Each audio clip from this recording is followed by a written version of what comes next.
बिल्कुल ठीक है। मौत के मुंह से आपको बचाया है डॉक्टर मैडम ने। डॉक्टर साहब ने मुझे बचा लिया। मुझे मिलना है डॉक्टर साहब से। डॉक्टर साहब नहीं, डॉक्टर मैडम बोलो, डॉक्टर मैडम। उन्होंने ही तुम्हें जीवन दान दिया है। लो आ गई डॉक्टर मैडम, मिल लो उनसे। डॉक्टर मैडम, आपका बहुत बहुत धन्यवाद। आपने मेरी जान बचाई।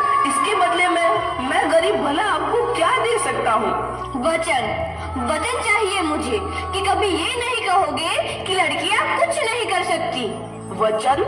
ये कैसा वचन? अरे श्यामलाल, तुमने पहचाना नहीं? तुम्हारी बेटी आनंदी। आनंदी?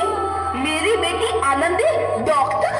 हाँ बापू, वही आनंदी जिसके लिए बचपन में तूने चूल्हा और दुल्हा के अलावा कुछ नहीं सोचा था।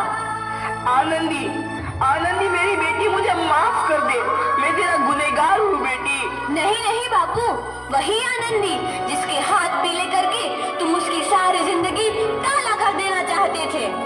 माफ कर दे मुझे मेरी बच्ची, माफ कर दे। मैं तेरा अपराधी हूँ मेरी बच्ची, माफ कर दे। नहीं बापू, मैंने तो तेरा एहसान चुकाया है।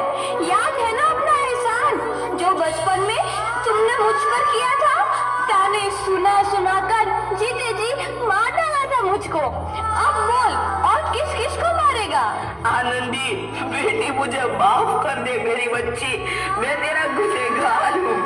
बापू, आपने ही तो बोला था किताबें सिर्फ बेटों के हाथ में अच्छी लगती है, बेटियों के हाथ में तो सिर्फ मेहंदी। बेटों और बेटियों में फर्क करना दो आंखों में फर्क करने समान है। एक का पढ़ना और दूसरे का ना पढ़ना सामाजिक अंधकार है बापू, सामाजिक अंधकार। उपकार मांगता हूँ मैं तुझ जैसी बेटी का, जिसने सारी उम्र मुझसे कुछ ना मांगा।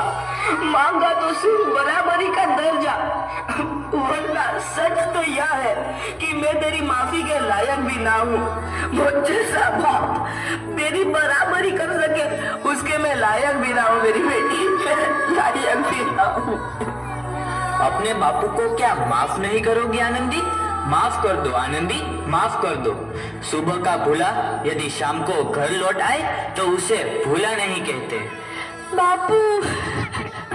तो इस प्रकार आनंदीबाई जोशी ने अपनी मेहनत और अटूट इरादे से न केवल भारत की पहली महिला डॉक्टर बनी, बल्कि आगे चल के उन लड़कियों के लिए सुनहरा रास्ता दिखा गई जो जीवन में कुछ करना चाहते थे।